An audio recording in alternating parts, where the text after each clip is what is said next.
बिस्मिल्लाहिर्रहमानिर्रहीम। अस्सलाम वालेकुम। प्लाज्मा फिज़िक्स में आज हम डिस्कस करेंगे single charge particle motion in electric and magnetic fields.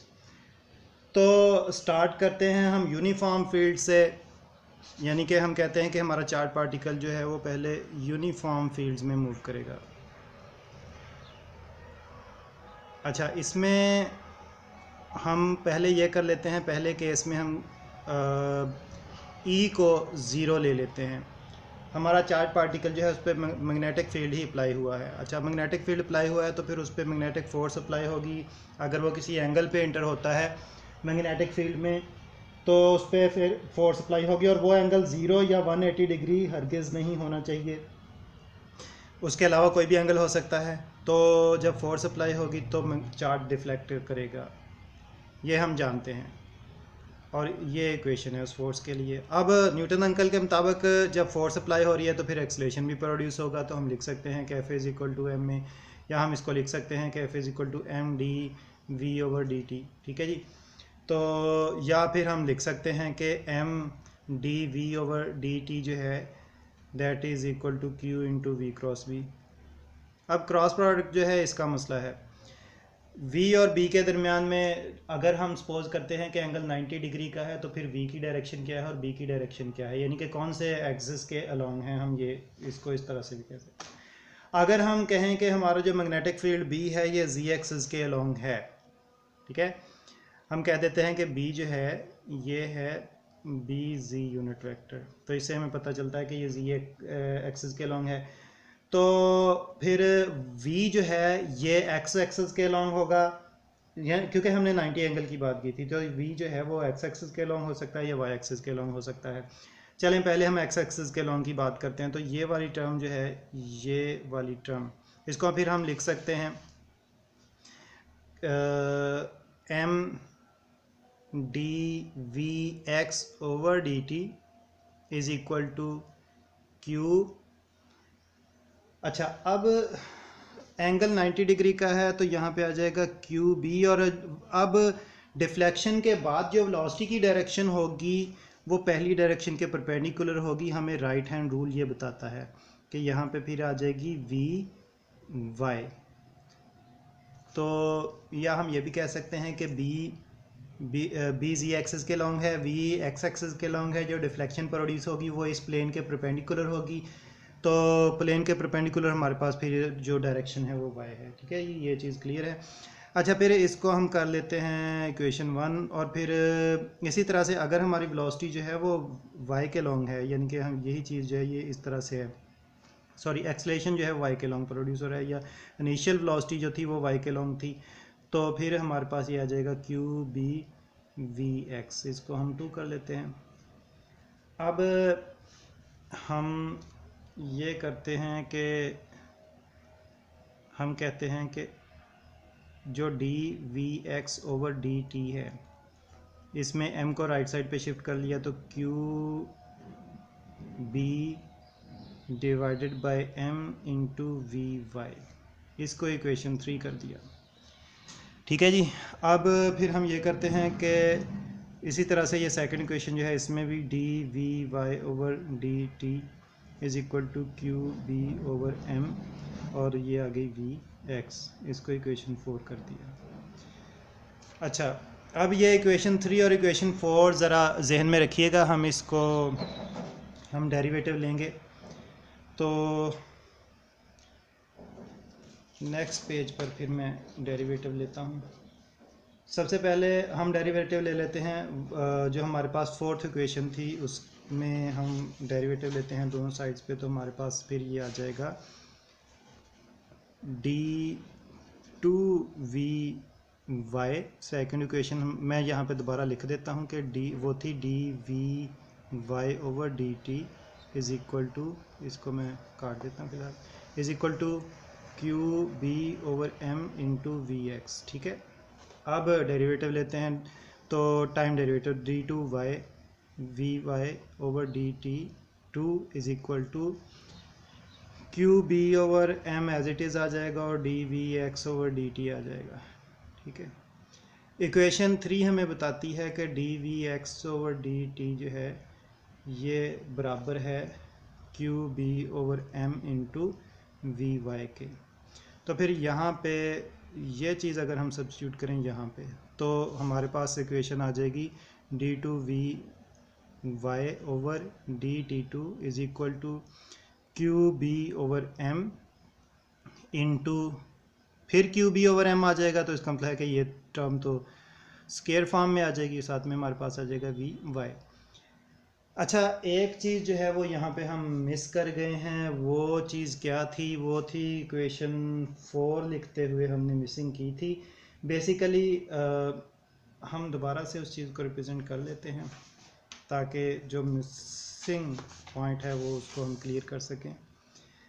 तो इक्वेशन 4 में देखें कि हमने लिखा है D Y over D T is equal to Q B over M into we X. यहाँ इससे क्या मुराद है? हमारा मैग्नेटिक फील्ड तो जी एक्सिस के लॉन्ग है, तो वेलोसिटी हमारी जो है वो एक्स एक्सिस के अगर अलॉन्ग है, तो जो चेंज प्रोड्यूस होगा वो फिर यानी कि यहाँ पे क्या चीज़ है, के क्रॉस आई, तो ये सॉरी आई क्रॉस के, क्योंकि वी क्रॉस बी बनता है तो आई क्रॉस के इज इक्वल टू माइनस जे आएगा, यानी कि यहाँ पे नेगेटिव साइन आना चाहिए था, ये हमने मिस किया था। ठीक है, इस चीज़ का आपको आइडिया हो गया होगा कि अगर हमारी वेलोसिटी जो है वो एक्स एक्सिस के लॉन्ग है और मैग्नेटिक फील्ड जी एक्सिस के लॉन्ग है, तो आई क्रॉस के पॉइंट ऑफ व्यू से ये माइनस जे होना चाहिए, तो यहाँ पे नेगेटिव साइन आना चाहिए। तो फिर जबकि इसी के अपोजिट अगर हम ऊपर वाली इक्वेशन देखें, वहाँ पे हमारे पास अगर मैग्नेटिक फील्ड अगर वेलोसिटी वाई डायरेक्शन में है और मैग्नेटिक फील्ड जी डायरेक्शन में है, तो जे क्रॉस के जो है वो आई आता है, तो इसलिए डायरेक्शन पॉजिटिव रही, ये हमने देख लिया इक्वेशन 3 में। ठीक है जी, तो ये पॉइंट हमें क्लियर हो गया। अब जब हमें ये पॉइंट क्लियर हो गया तो हमने फोर्थ इक्वेशन में नेगेटिव साइन लगाया था, तो फोर्थ इक्वेशन हमने दोबारा यहाँ पे लिखी थी, तो यहाँ पे भी नेगेटिव साइन आएगा और फिर यहाँ पे भी नेगेटिव साइन आएगा।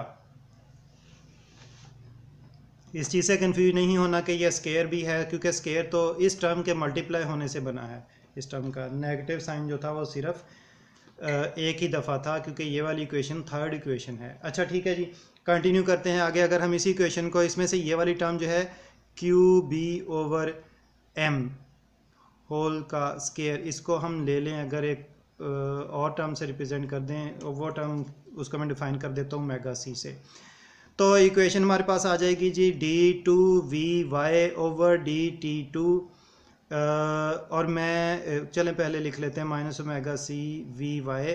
अब इसको मैं लेफ़्ट साइड पे शिफ्ट करूं तो ये इक्वेशन बन जाएगी D two we Y over D T two plus omega C we Y is equal to 0। और अगर आप जो है वो रिकॉल करें अपनी प्रीवियस स्टडीज़ को, तो आपने देखा होगा कि ये बेसिकली सिंपल हार्मोनिक मोशन की इक्वेशन की तरह मोशन बन गई। तो इसका मतलब ये है कि हमारे पास यहाँ पे जो पार्टिकल है वो मैग्नेटिक फील्ड में एंटर होता है तो हार्मोनिक ऑसिलेटर की तरह से बिहेव कर रहा है। ठीक है, अब इस ऑसिलेटर की जो हमारे पास एक फ्रीक्वेंसी भी होनी चाहिए, तो यहाँ पे ओमेगा सी जो है बेसिकली उसी फ्रीक्वेंसी को रिप्रेजेंट करिए। इसको हम साइक्लोट्रॉन फ्रीक्वेंसी कहते हैं। इसका मतलब ये है कि हमारा जो चार्ज पार्टिकल है ये मैग्नेटिक फील्ड में इंटर होगा तो फिर ये सिंक्रोट्रॉन मोशन रिप्रेजेंट करेगा। ठीक है, साइक्लोट्रॉन फ्रीक्वेंसी शॉर्टली मैं लिख देता हूँ। तो इसी मोशन को फिर हम साइक्लोट्रॉन जायरेशन कहेंगे, साइक्लोट्रॉन जायरेशन। तो क्योंकि रैपिडली जो है वो पाथ चेंज होता जाएगा। अब इसमें ओमेगा सी जो है ये हमने कहा कि ये किसके बराबर था, ये क्यू बी ओवर एम के बराबर था। अब चार्ज जो है हमारा ये पॉजिटिव भी हो सकता है, नेगेटिव भी हो सकता है, लेकिन यहाँ पे हमने चार्ज की मैग्नीट्यूड लेनी है, ना कि साइन। तो इससे हम बेसिकली मुराद ये है कि ये जो फ्रीक्वेंसी होगी ये नॉन नेगेटिव होगी। चार्ज का साइन जो भी हो, हम चार्ज की सिर्फ मैग्नीट्यूड लेकर इस फ्रीक्वेंसी को कैलकुलेट करेंगे। तो फिर अगर हम इस इक्वेशन का, ये वाली इक्वेशन, इसको मैं इक्वेशन 5 कह देता हूँ, इस फिफ्थ इक्वेशन का अगर हम सॉल्यूशन देखें तो इसका सॉल्यूशन हमारे पास फिर आ जाता है कुछ इस तरह से कि वी एक्स वाई, यानी कि एक्स के लिहाज से देखें या वाई के लिहाज से देखें तो आता है V perpendicular exponent of positive negative iota omega C T plus iota phi X Y. तो यहाँ पे ये एक तो ये पॉजिटिव और नेगेटिव साइन जो हैं ये रिप्रेजेंट कर रहे हैं चार्ज के साइन को, और फिर यहाँ पे जो वी परपेंडिकुलर है ये जब मैग्नेटिक फील्ड के प्लेन के परपेंडिकुलर जब चार्ज मूव कर रहा है तो वो वेलोसिटी है जिसकी के वैल्यू मैक्सिमम होगी। एक्स वाई जो है वो हमें फेज़ के लिहाज से पता चलेगा कि कब हम एक्स के लॉन्ग हैं कब वाई के लॉन्ग हैं। फ़र्ज़ करें कि हम फेज़ इस तरह से चूज़ करते हैं कि हम एक्स के लॉन्ग हैं, तो फिर हमारे पास यही वेलोसिटी जो है आ जाएगी V x is equal to we perpendicular exponent of plus minus iota omega C T. अच्छा, इसी चीज़ को हम इस तरह से लिख सकते हैं, यहाँ पे चार्ज भी अगर हम सिर्फ पॉजिटिव की बात करें तो फिर ये हमारे पास आ जाएगा V perpendicular X E raise to power ये एक्सपोनेंट को रिप्रेजेंट आयोटा ओमेगा सी टी। तो ये इस फॉर्म में हमारे पास इक्वेशन आ जाएगी। तो वी एक्स को फिर हम लिख सकते हैं D X over D T is equal to we perpendicular E raise power iota omega C into T. इसको मैं इक्वेशन 6 कह लेता हूँ। इस इक्वेशन 6 को भी अच्छी तरह से जहन में रखिएगा। अच्छा, अब हम बात करते हैं कि हमारे पास जो ये परपेंडिकुलर वेलोसिटी है ये यानी कि वी परपेंडिकुलर जो है ये एक पॉजिटिव है, कांस्टेंट के तौर पर यहाँ पे अपीयर हो रही है।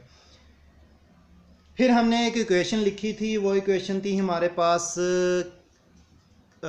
D we x over D T is equal to Q B over M into we y, याद होगा आपको। तो इसी को हम मॉडिफाई करते हुए इस तरह से भी लिख सकते हैं कि V Y is equal to M over Q B into D we x over D T. ठीक है जी। तो अब यहाँ पे आप देख रहे हैं कि हमारे पास ये m ओवर क्यू बी जो है ये ओमेगा सी का रेसिप्रोकल है, क्योंकि ओमेगा सी बराबर है क्यू बी ओवर m के, जबकि यहाँ पे रेसिप्रोकल है। तो फिर हम लिख सकते हैं कि वी वाई जो है that is equal to 1 over omega C into D X D we x over D T. अच्छा, तो अब 1 ओवर ओमेगा सी, बल्कि पहले हम बात करते हैं वी एक्स की। वी एक्स हमने डिफ़ाइन कर दी है, वी एक्स हमने डिफ़ाइन की है V perpendicular E raise power iota omega सी टी। ठीक है, अगर हम इसका डेरिवेटिव लें D we x over D T तो ये हमारे पास आ जाएगा आयोटा ओमेगा सी V perpendicular E raise power iota omega सी टी। यही चीज़ अगर हम यहाँ पे सब्स्टिट्यूट कर दें यहाँ पे तो हमारे पास वी वाई आ जाएगी, V Y is equal to 1 over omega C into iota omega सी, और फिर आ जाएगा V perpendicular E raise power iota omega सी T. Omega C cancel out हो जाएगा और हमारे पास रह जाएगा we Y is equal to iota V perpendicular E raise to power iota omega C T. एक चीज़ जो है वो यहाँ पे जो है वो नोट करने वाली है कि अगर हम ओमेगा सी के पॉइंट ऑफ व्यू से बात करते हैं, जो हमने इक्वेशन बिल्कुल यानी कि सोल्यूशन जो स्टार्टिंग में डिस्कस किया था, मैं उसको यहाँ पे जो है वो दोबारा से आपको दिखा देता हूँ कि स्टार्टिंग में हमने ये वाला सोल्यूशन डिस्कस किया था, इसमें यहाँ पे प्लस माइनस साइन भी आ रहा है। ठीक है, तो अब ये प्लस माइनस साइन जो है ये इसको अगर हम साथ में देखें तो फिर हमारे पास ये जो हमने वी वाई फाइंड आउट की है तो इसके लिए भी साथ में यहाँ पे प्लस माइनस साइन जो है वो आ जाएगा। हम इसी चीज़ को यहाँ पे लिखेंगे और हम ये भी कर सकते हैं कि यहाँ से जो है इस चीज़ को लेकर चलें। तो जब हम वी एक्स के लिए सब्स्टिट्यूट कर रहे हैं तो फिर आगे जो है वो प्लस माइनस साइन रिपीट होता जाएगा और हमारे पास फाइनली इक्वेशन इस फॉर्म में आ जाएगी। अब ये जो वी वाई है इसको मैं इस फॉर्म में लिख सकता हूँ डी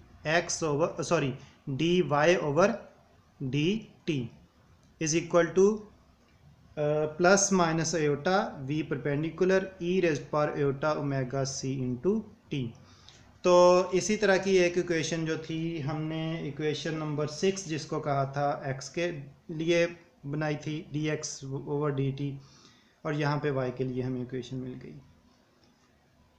अच्छा, अब हम देखते हैं कि अगर हम dx ओवर dt की इक्वेशन को सॉल्व करें तो हमें जो सॉल्यूशन मिलता है वो मिलता है, मैं इक्वेशन 6 की बात कर रहा हूँ, तो हमें जो सॉल्यूशन मिलता है वो मिलता है x minus X naught is equal to minus iota v perpendicular divided by omega C E raised power iota omega C into T.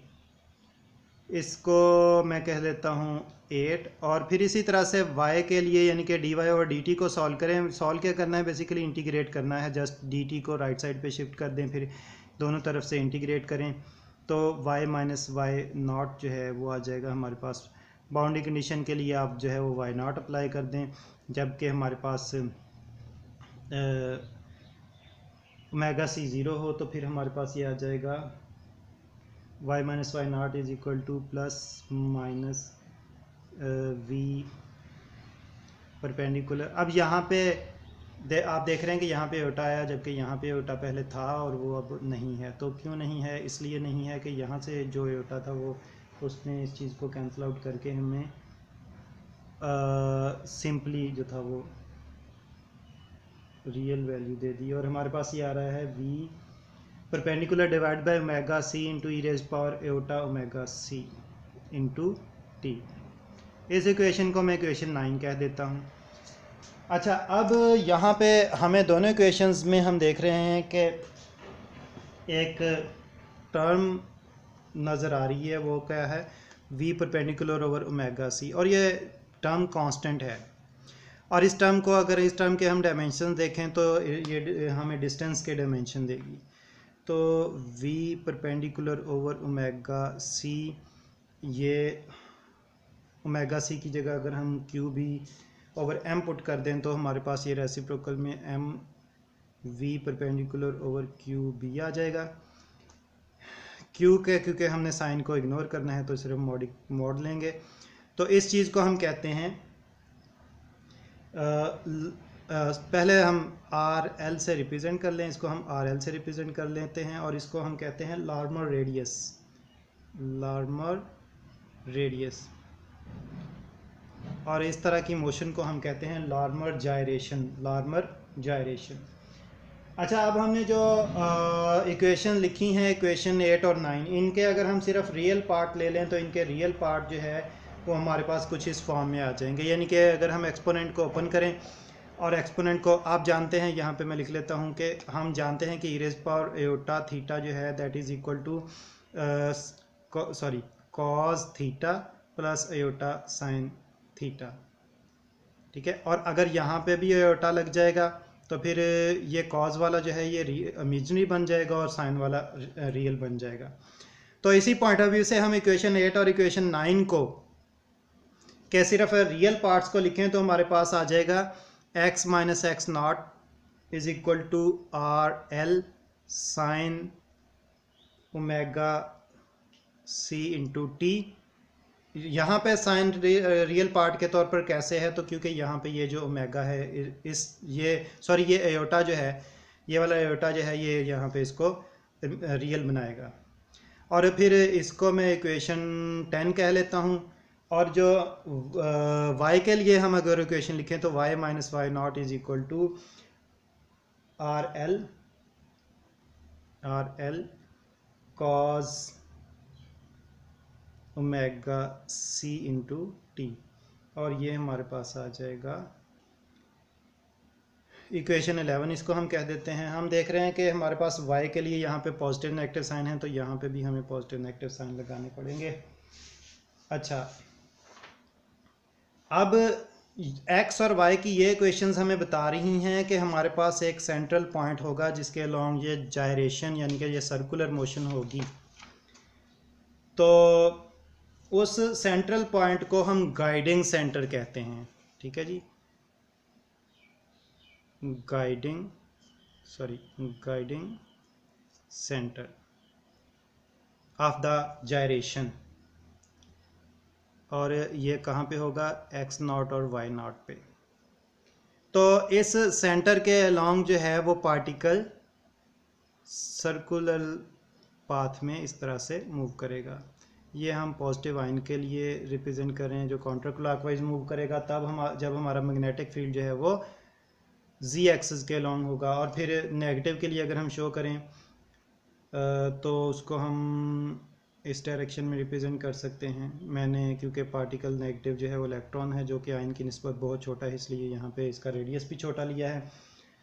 अगर आप गौर करें तो हम देख रहे हैं कि जो लार्मर रेडियस है यहाँ पे आप गौर करें कि लार्मर रेडियस जो है ये डायरेक्टली रिलेटेड है मैस से। तो मैस फिर जितना कम होगा रेडियस भी उतना ही कम होगा। अच्छा, तो अब हम ये करते हैं कि हम इलेक्ट्रिक फील्ड जो था पहले हमने ज़ीरो लिया था, अब हम इलेक्ट्रिक फील्ड को नॉन ज़ीरो लेते हैं। जब हम इलेक्ट्रिक फील्ड को नॉन ज़ीरो लेते हैं तो हमारे पास जो फिर हम कहते हैं कि हमारे पास ई जो है not equal to zero and finite. अगर ई फाइनाइट है और नॉन ज़ीरो है तो फिर हमारे पास जो टोटल फोर्स होगी वो होगी E Q E plus Q into we cross B के। तो यहाँ से हम देखेंगे कि एक चीज़ और भी, जो ई फील्ड है ये एक्स जी प्लेन के लॉन्ग है।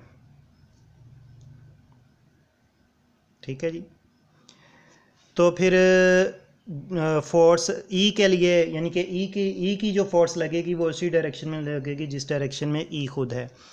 अगर हम जी एक्स के लॉन्ग मूव करें तो फिर ई का एक कंपोनेंट जी के लॉन्ग भी है।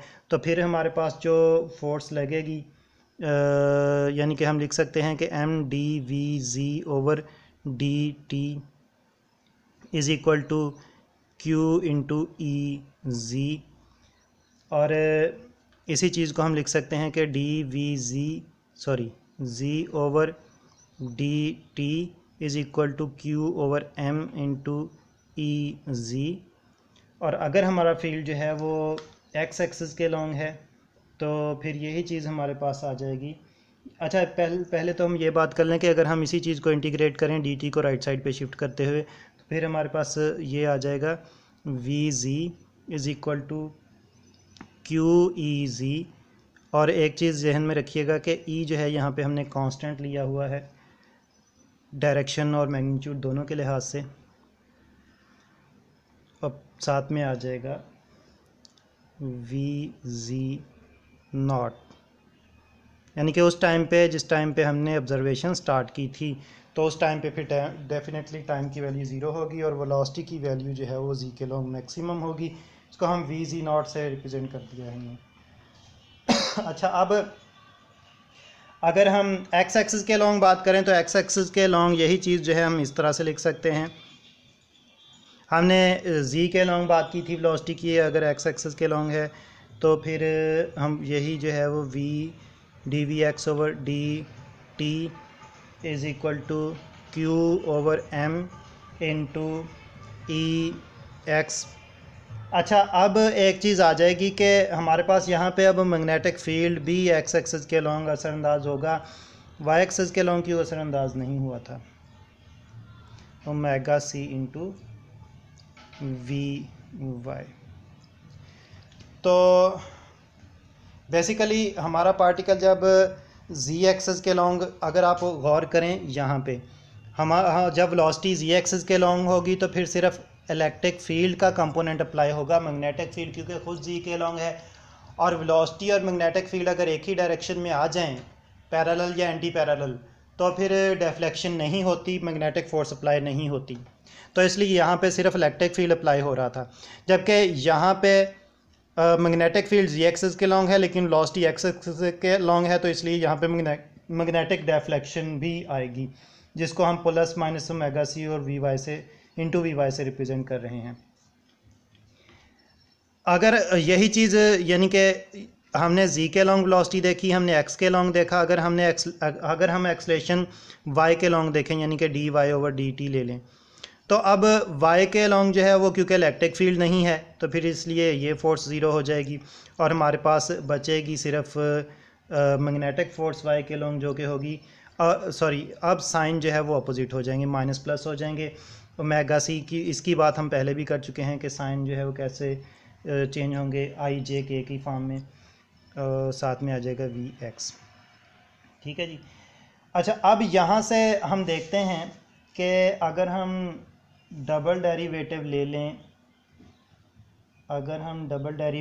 लें, इक्वेशन ये वाली इस इक्वेशन का, ठीक है, D we x over D T का डबल डेरिवेटिव ले लें। मैं इसको अगले पेज पे सॉल्व करता हूँ।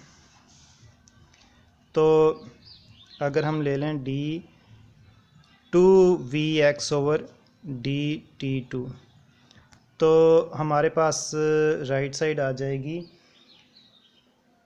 Q over M, E X constant है तो एज इट इज़ आ जाएगा, और साथ में जब ये टर्म कांस्टेंट है तो फिर डेफिनेटली ये टर्म तो हो जाएगी ज़ीरो, तो प्लस माइनस ये आ जाएगा ओमेगा सी, और क्योंकि राइट साइड पे साथ में वी वाई था, वी वाई का डेरिवेटिव आ जाएगा D we Y over D T. तो इसी चीज़ को हम इस तरह से लिख सकते हैं D two V x over D T to.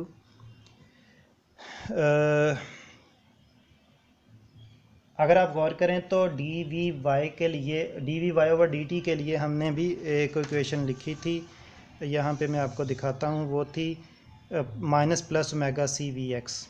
एक चीज़ देखें कि यहाँ पे माइनस प्लस है, यहाँ पे प्लस माइनस है, इसका मतलब है कि जब हम ये सब्स्टिट्यूशन करेंगे तो ऑटोमेटिकली साइन जो है वो नेगेटिव आ जाएगा। तो ये आ जाएगा हमारे पास, एक तो ये ओमेगा सी ऑलरेडी मौजूद है, साथ में फिर हमारे पास एक और नेगेटिव साइन मैं यहाँ पे लगा लेता हूँ, साथ में एक और ओमेगा सी आ जाएगा, और d we Y over D t की जगह मैं सब्स्टिट्यूशन कर रहा हूँ, ये omega c as it is आ गया, d we Y over D t की जगह आ गया omega C into we x. तो अब ये हमारे पास आ गया d we x d two v over v x over D T two is equal to minus omega c square into we x. इस इक्वेशन को हम कह लेते हैं इक्वेशन 11। तो अगर हम वी वाई के लिए इक्वेशन लिखना चाहें, ये हमने वी एक्स के लिए इक्वेशन बनाई है, वी वाई के लिए इक्वेशन लिखना चाहें तो हमारे पास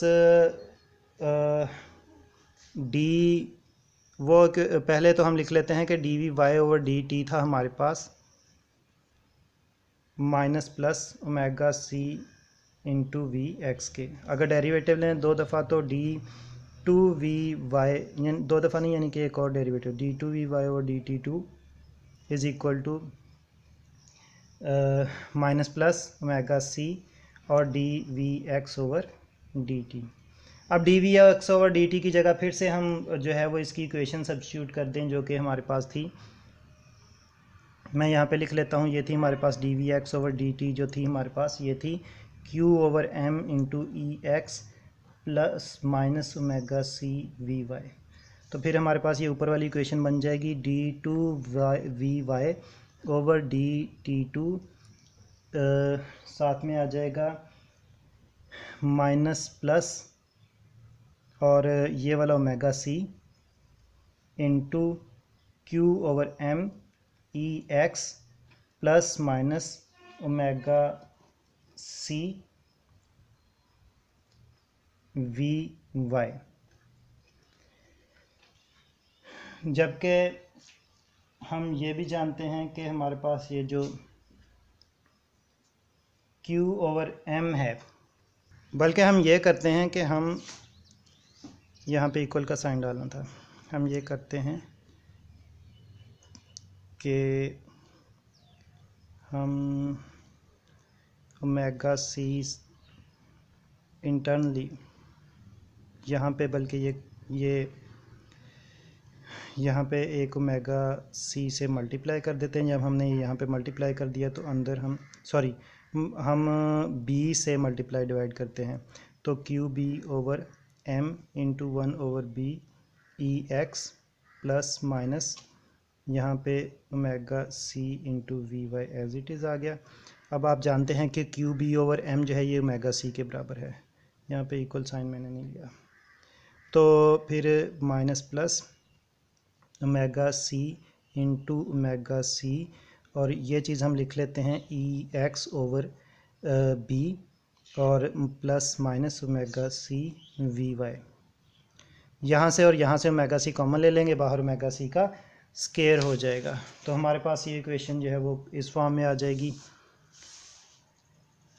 D two we Y over D T two is equal to, अब क्योंकि साइन जो है वो अपोजिट है तो इसलिए हम नेगेटिव साइन, जो हमारे पास जो ओवरऑल साइन आ जाएगा वो नेगेटिव आ जाएगा।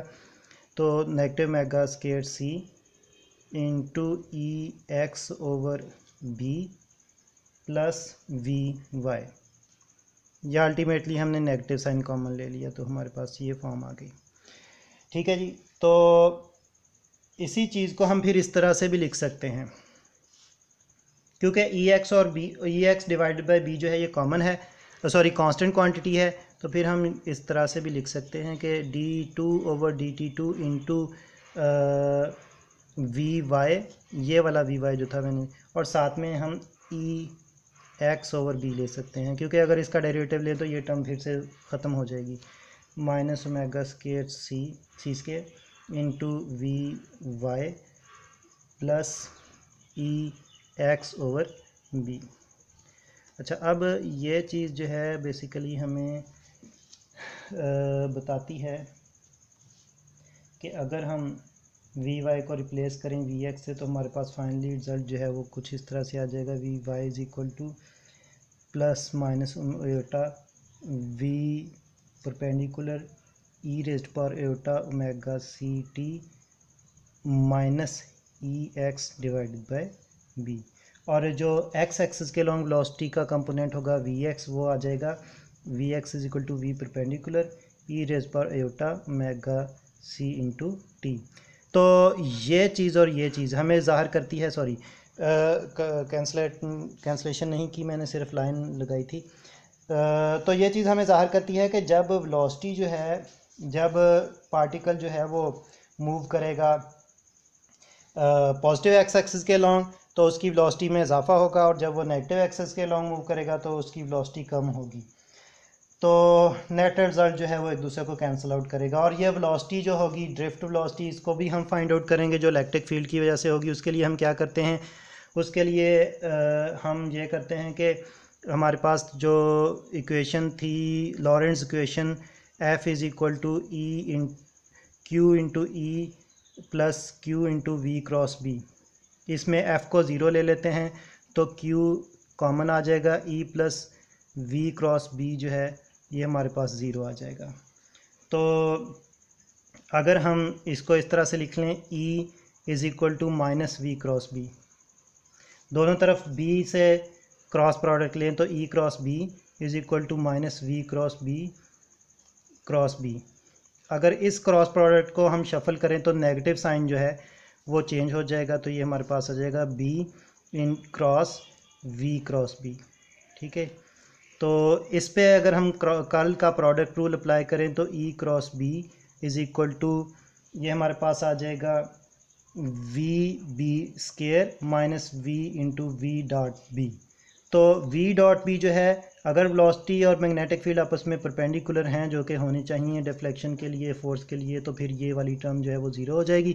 तो e cross b is equal to v B square आ जाएगा, या इसी चीज़ को हम लिख सकते हैं इस तरह से कि V B square is equal to E cross b, या फिर हम लिख सकते हैं कि v is equal to E cross b divided by b square. तो ये चीज़ जो है ये हमें वो ड्रिफ्ट वेलोसिटी देगी जिसकी कि हम बात कर रहे थे। तो ये ड्रिफ्ट वेलोसिटी जो है ये जब एक्स पॉजिटिव हाफ साइकिल की तरफ हम यानी कि फ़र्स्ट हाफ साइकिल की तरफ मूव करेंगे तो ये वेलोसिटी बढ़ेगी, नेगेटिव हाफ साइकिल की तरफ मूव करेंगे तो वेलोसिटी कम होगी। क्यों? क्योंकि electric field positive half cycle के लिए जो है वो अलॉन्ग द डायरेक्शन होगा ऑफ मोशन और इसलिए वेलोसिटी बढ़ेगी। और जब हम दूसरे हाफ साइकिल में पे पार्टिकल जाएगा तो फिर फील्ड अपोजिट होने की वजह से वेलोसिटी कम होगी, इसलिए हम इसको ड्रिफ्ट वेलोसिटी कहेंगे। और फिर एक चीज़ और भी है कि हम अगर इलेक्ट्रॉन के लिए बात करें वी आर एल की सिंपली आर एल की बात करें तो आर एल जो है ये डिपेंड करता है क्योंकि फील्ड पे भी डिपेंड करता है आर एल। तो इस तरह से आर एल की वैल्यू जो है वो ये कम होगी एनर्जी कम होने से। और एनर्जी कब कम होगी? जब वेलोसिटी कम होगी, यानी कि सेकंड हाफ साइकिल के दौरान वेलोसिटी कम होगी तो एनर्जी कम होगी, एनर्जी कम होगी तो आर एल कम होगा। तो आर एल कम होगा तो फिर जो हमारे पास ड्रिफ्ट का इफेक्ट है वो कम होगा। अल्टीमेटली दोनों चीज़ें एक दूसरे को कैंसिल आउट करेंगी और फिर वापस हमें जो है वो फैक्टर एज इट इज़ मिलेगा।